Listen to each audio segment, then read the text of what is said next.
अस्सलाम वालेकुम। कब क्या हुआ के साथ मैं हूं शहजाद इकबाल। वही हुआ जिसका गालिब इम्कान था। आज़ाद कश्मीर में भी तब्दीली आ गई।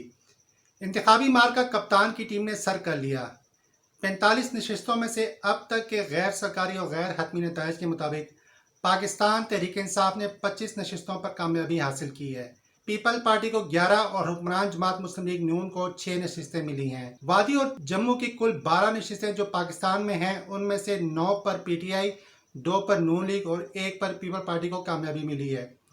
इन 45 नशस्तों के लिए 724 उम्मीदवार मद्देमुकाबिल थे।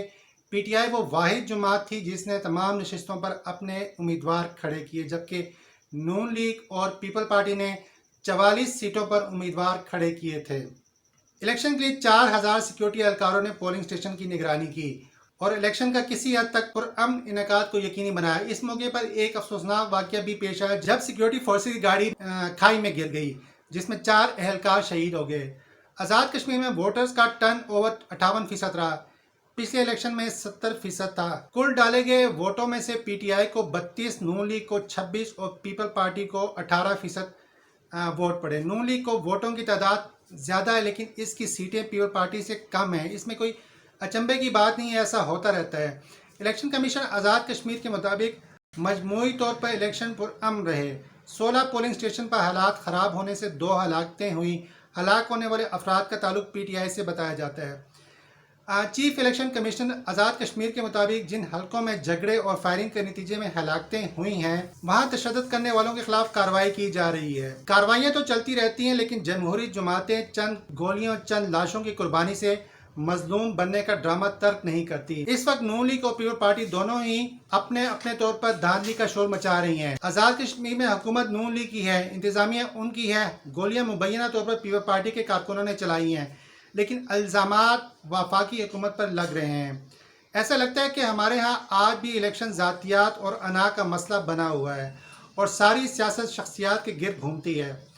तभी तो कारकुन मसाइल को हल करने की अप्रोच के बजाय अफराद की परस्तिश में मुब्तला हो जाते हैं, जिसे सियासी बुतपरस्ती भी कहा जाता है। जमहूरियत की दावेदार और लोगों के हकूक़ के अलंबरदार जमातें आज तक अपने कारकुनों की वो अखलाकी तरबियत नहीं कर सकें जो इंतखाब को इंतखाब ही समझे, इंतकाम की शक्ल ना दें। हर इलेक्शन में धांधली और हर इलेक्शन में झगड़े और हर इलेक्शन में हलाकतें। ऐसा खून जिसके लिए कोई जवाबदेह नहीं हो पाता। नेशनल इलेक्शन हो, गिलगित बल्तिस्तान के इंतखाबात हों और अब कश्मीर के इलेक्शन, कुछ जानों का ज़िया और धांधली के इल्ज़ामात लाजिम व मलजूम हो गए हैं। पाकिस्तान के मुख्तलिफ इलाकों में रहने वाले मुहाजिरीन की सीटों पर अमूमी तौर पर इलेक्शन पुरअमन रहा। मां सवाए गुजरांवाला की जहां वोटर लिस्टों में इंदराज के मसले पर पीपल पार्टी का मुसलसल एहतजाज सामने आता रहा।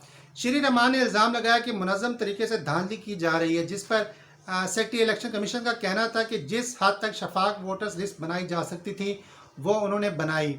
वोटर गलत पोलिंग स्टेशन पर चले गए, जिसकी वजह से मसले पैदा हुए। गुजरांवाला के इलेक्शन पर राना सनाउल्लाह भी मुसलसल तहफ़्फ़ुज़ात का इजहार किया। खासतौर पर डीसी गुजरांवाला की जानिब से कुछ पोलिंग स्टेशन के दौरे की आड़ में नून लीगी उम्मीदवार इस्माइल गुजर ने हीरो बनने की कोशिश की और बयान दागा कि ये आज़ाद कश्मीर का इलेक्शन, अगर इसमें कोई ख़राबी हुई तो वह भारत की मदद के लिए पुकारेंगे।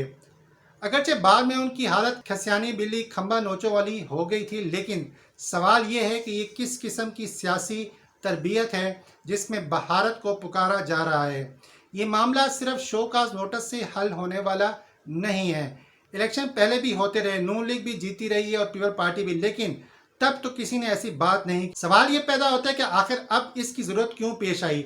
आखिर क्या वजह है कि इलेक्शन से पहले नवाज शरीफ उन अफराद से मिलते हैं जिनका दिल पाकिस्तान के लिए कम और भारत के लिए ज़्यादा धड़कता है, और इस गुस्से का इजहार भी एजे के इलेक्शन में हमें देखने को मिला कि वहाँ की हुक्मरान जमात बुरी तरह से हार गई। इस्माइल गुजर के इस बयान पर पार्टी के अंदर से क्या बयान आता है, इसका सबको इंतज़ार रहेगा। अब तक के लिए इतना ही। अपना और अपने हमवतनों का ख्याल रखिएगा और इस चैनल का भी बहुत शुक्रिया। अल्लाह वारिस।